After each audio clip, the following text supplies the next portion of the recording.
What are some things science still can't explain? Story 1. The consciousness minimum. How many neurons can we disconnect before self-awareness ceases? There are people with disconnected hemispheres who function, people with lobotomies who function, people with massive surgically extracted portions of gray matter who function. If we kept sanding it down to the most necessary bits for just that rudimentary awareness, how small would that pile be? I once read about a guy whose brain matter got slowly eaten away by an illness, like over the course of many, many years. But he didn't notice it because the remaining parts of his brain just overtook the job. As they finally discovered it, there was more fluid than brain matter in his head. Spooky, but also super fascinating. There is a later correction in the bottom of an article saying that his particular type of hydrocephalus didn't erode his internal brain matter, but rather that the fluid compressed all of the brain tissue into a very compact layer. So technically, it sounds like he still had all of the tissue just dramatically rearranged, because, that makes it totally normal. Story 2. How animals perceive time. Dogs use their sense of smell to tell time. They took a dog who would get excited 10 or 15 minutes before his owner arrived home and set up cameras. Every day, 10 to 15 minutes before, the dog would spring up and wait at the door. One day, they pumped the smell of the owner's clothes into the house all day. The dog had no idea that the owner was coming home till he heard the door. They think dogs use declining smell as a time-telling system. The less they smell the scent, they know the longer it has been and can even remember exact diminished smells to associate with time. Story 3. Ball lightning. One of the volunteers at my job claims that ball lightning went through her house once. She said it had been raining, so she opened the windows and doors in the house, then turned around to see a huge ball of light enter through her front room window. She watched it roll out the open back door and down the hill behind the house where it exploded. She's in her 80s, and I figured it was just some crazy story, but after looking it up, it seems pretty accurate to what she described. I saw one bounce along a fence in a paddock once for a few dozen meters, then hop over the fence and disappear in the scrub, a bit bigger than a soccer ball. Was weird. You can make something similar in a microwave, put a match in a stand, light it, then start the microwave. Use an old microwave because it will burn paint off when it hits the side or where the magnetron feed is. Story 4. There's a lot more medicine that we don't know the exact mechanism of action, but we still give it to people because it gives the desired effects. As this is getting more attention, I want to clarify that just because we don't know precisely how some modern medication works, please do not reject them, especially in place of homeopathic stuff, without first consulting your primary care physician for your health issues. Billions of funds have been invested into research and development so that we can, to the best of our knowledge, know how to administer them effectively and safely, since we have, for the most part, educated predictions on side effects. In summary, vaccinate your kids. It saves lives. Do not reject modern medication and medicine, especially in place of homeopathic stuff. Consult your PCP if you have questions, not just Dr. Google and Facebook garbage reposts. Story 5. Monarch butterfly migration. It ranks as one of the longest migrations among all animals, from northern US and southern Canada, converging to a pinpoint spot in the Mexican mountains thousands of miles away. What makes this remarkable is that the generation that leaves Mexico in the spring will give rise to 3 generations on the way north. Each generation dies after mating, and it is the third generation that will travel south in the fall to make it in time to winter over in Mexico. It is not known how they know how to travel thousands of miles south to that very specific place high in the Mexican mountains. How is this information transferred from grandparent to offspring? Story 6. How anesthesia works. We still don't fully understand how it works, yet trust it enough to use it to help in surgery. Well, more in the sense that we don't know how consciousness works. So, how do you describe a lack of it in a general sense? With respect to general anesthesia, we do have a reasonable idea about how a lot of them work, that we have a lot of information about the receptors and ion channels that they act on, and specific regions of the brain that they reliably repress. I'd probably describe it more as a lack of knowledge about how consciousness arises. Because depending on your semantic definition of work, we do know how a lot of anesthetics work. Story 7. The argument goes something like this. I refuse to prove that I exist, says God, for proof denies faith, and without faith, I am nothing. But, says man, the Babelfish is a dead giveaway, isn't it? It could not have evolved by chance. It proves you exist, and by your own arguments, you don't. QED. "Oh dear," says God. "I hadn't thought of that," and vanishes in a puff of logic. But even if the babblefish could never have evolved by chance, it could still have been intelligently designed by an alien species or some other non-God entity. So its mere existence doesn't prove that I exist, and the continued absence of proof that I exist means that I could still exist. Story 8. Current cosmology theory says the universe started from a zero-volume, infinite density point, the Big Bang, and spread outwards from there. Okay, assume that's true. Where did all the matter come from? And how is it compressed into a zero-volume point? Here's the current understanding of the Big Bang. All the matter wasn't condensed into a point. Well, sort of anyway. Right after the Big Bang, there was a lot of energy condensed into a small area rapidly expanding, meaning also cooling. Keep in mind, this is less than a trillionth of a second after the Big Bang. It was so hot that all of the standard basic forces we know of were acting as one: electromagnetic, weak and strong nuclear force, and gravity. In this state, energy would transform to quarks and electrons and their antimatter constituents, which would immediately annihilate back into energy. Out of this madness, one particle of matter out of a billion matter antimatter particles remained. No one knows why this happened, since in the lab it was not reproduced, but this break in the symmetry is the reason we exist today. As the universe expanded and cooled, this energy to matter and antimatter and back transformation stopped, and we were left with a universe containing matter. Story 9. Why do we dream when we sleep? Earthborn animals do this thing inside their brains, a sort of firing off of synapses, controlled insanity while they're asleep. The part of their brain that records sight or sound, it's firing off every hour or two while they sleep. Even when all the sights and sounds are complete random nonsense, their brains just keep on trying to assemble it into something sensible. They try to make stories out of it. It's complete random nonsense with no possible correlation to the real world, and yet they turn it into these crazy stories. And then they forget them. All that work, coming up with these stories, and when they wake up, they forget almost all of them. But when they do remember, then they try to make stories about those crazy stories, trying to fit them into their real lives. They change what their stories mean. They transform things so that the same memory can mean 1,000 different things. Even from their dreams, sometimes they make up out of that randomness, something that illuminates everything. And even if the vast majority of them are wrong, even if 99 of every 100 is stupid and wrong, out of those thousands of ideas, that still leaves them with 100 good ones. That's how they make up for being so stupid and having such short lives and small memories. The Hive Queen, Orson Scott Card, Xenocide. Story 10. How the first living cell came to be. All cells come from other cells, and all organisms have evolved from single-cell organisms. But what about the first single-cell organism? There's a good bit in Bill Bryson's A Short History of Nearly Everything that deals with this problem in a bit of detail. Quite interesting learning about how amino acids over time slowly form chains to make proteins. So you had components that could make a cell, and then those chains hooked up with each other, and some DNA for some reason. And then they figured out how to use the DNA to transfer genetic information through divisions, and hey, presto life, that it can replicate it. The book implies that non-replicating protocells had probably arisen multiple times before the replication trick somehow occurred. Story 11. What happens when we die? After losing people, a part of me wishes with all its will to be somewhere else. I'm very scientific, methodic, but I've been hurt when losing people. I guess this is where the search for a god comes from, when there's nowhere to look for a glimpse of faith. That's sort of like asking where the flame goes after you blow out the candle. There's no spiritual dimension where the flame goes to, it just ceases. In the same way that a flame is a chemical reaction, the concept of you, your consciousness, memories, thoughts, personality, is nothing more than an incredibly complicated set of chemical and electrical signals in your brain. Since there's no evidence yet of an intangible part of you, a soul, our best guess is that after you die, you simply cease to exist. It's eternal oblivion, though not really eternal, since when dead, you won't even comprehend the passage of time.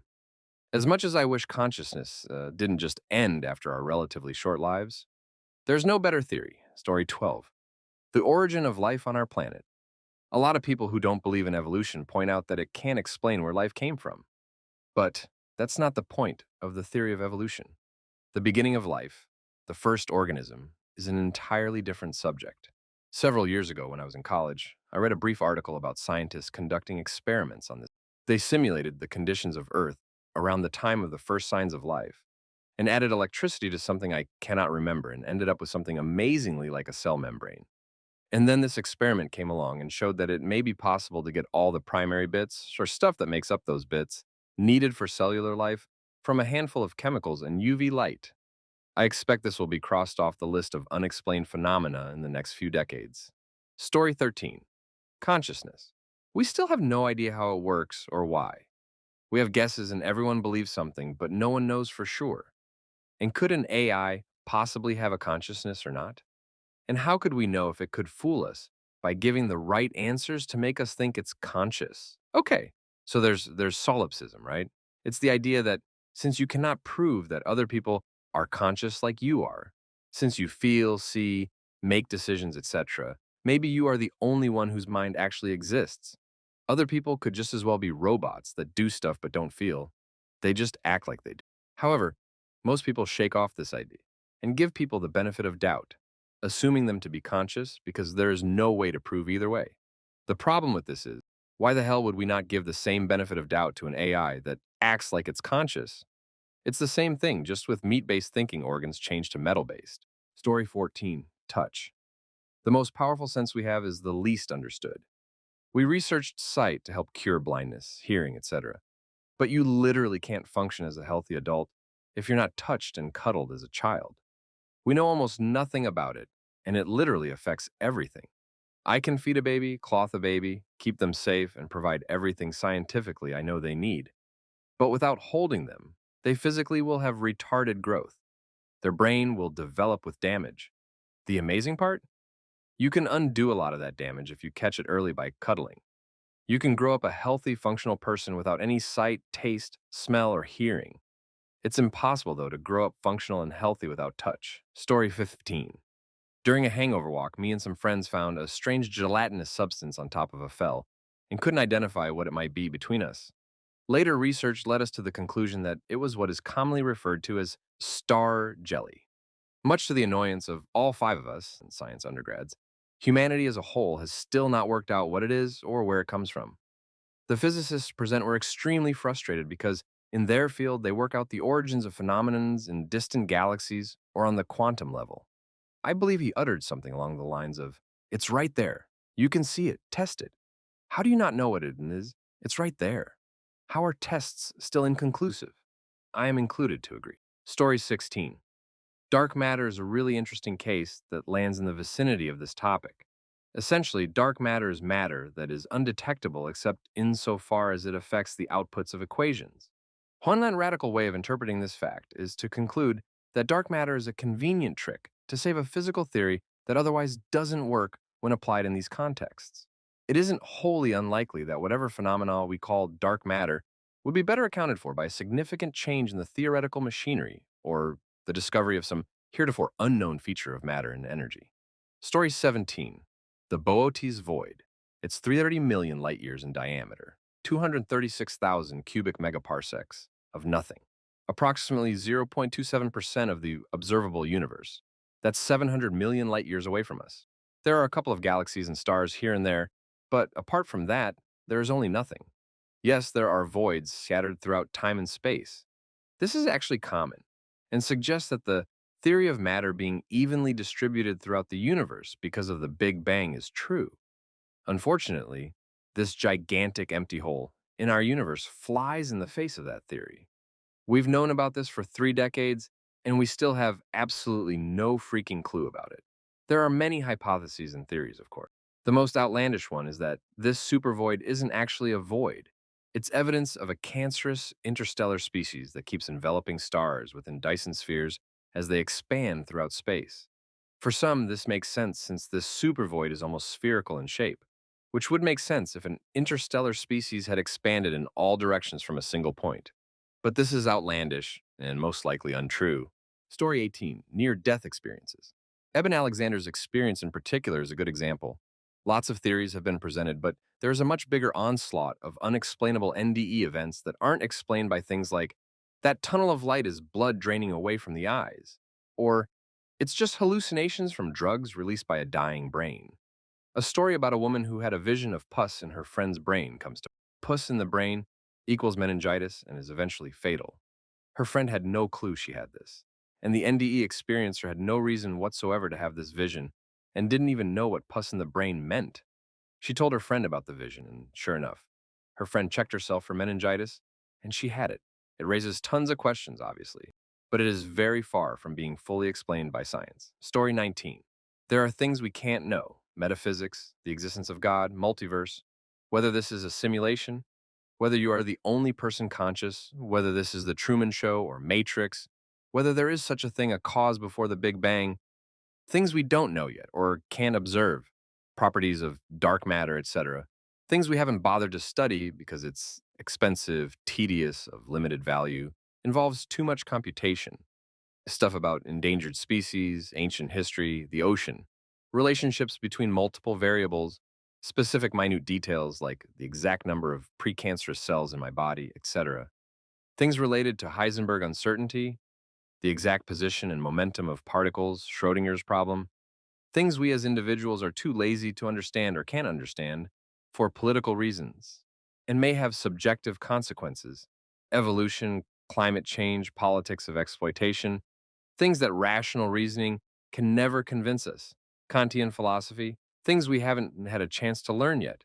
Aliens surviving a meteor, rebuilding after a nuclear holocaust.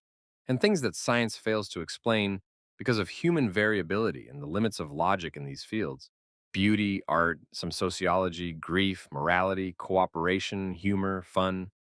Story 20. Some problems, like sorting a deck of cards, are easy to solve.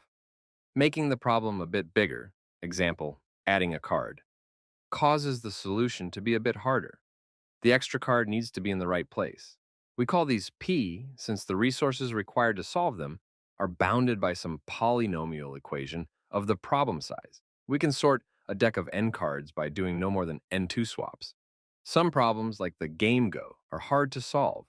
Making the problem a bit bigger, example adding one row or column to the board, multiplies the difficulty of the problem. Every possible configuration of the small board must now be considered multiple times for each possible arrangement of the new row and column.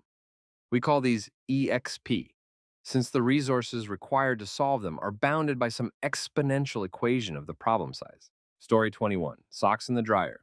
Put a number of socks in the dryer such that you can count at a glance. You will get the same number out every time. Increase the quantity to a number you cannot count at a glance. If you put in an even number of all the same socks, about 1/3 of the time, you will get an odd number out.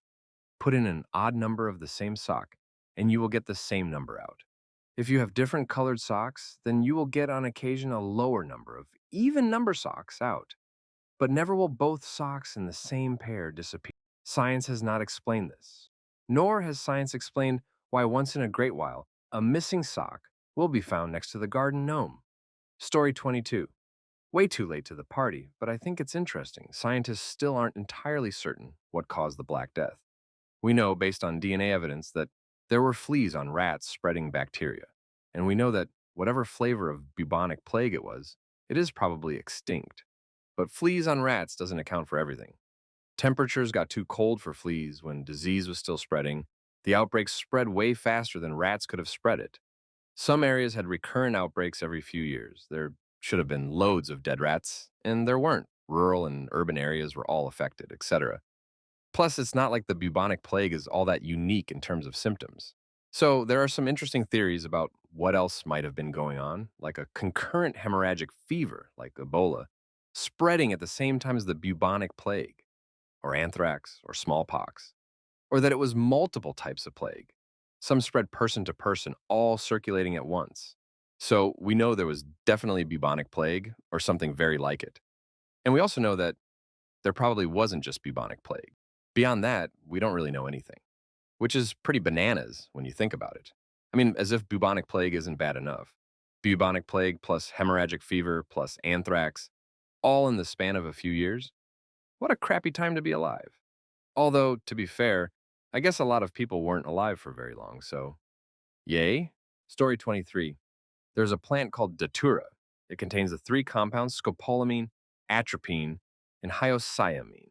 These chemicals all have medical applications, but when taken in high doses, usually by ingesting portions of the plant, they cause a fevered delirium state.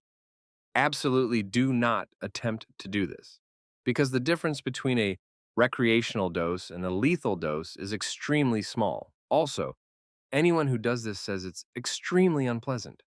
Anyway, Datura doesn't operate on the same portions of the brain as other hallucinogens. It works in the brainstem. This makes you believe that everything you see is real. This is interesting in itself, but the unexplainable portion is that almost everyone smokes cigarettes that aren't there when they use this plant. Smokers and non-smokers alike will believe they're smoking a cigarette 1 second and the next. Upon realizing it isn't there, will think they dropped it and need to find it before it starts a fire. Story 24. Notice no one has mentioned, so I'll throw out there, but how life began. To clarify, I mean how there was once nothing but the earth itself in its rocky and watery self, and then suddenly we had bacteria, or perhaps something even less. Theories claim that it was likely due to some massive catalyst, like on the tier of a massive meteorite impact. But that doesn't really explain at all how something like that could create life. Something interesting to consider.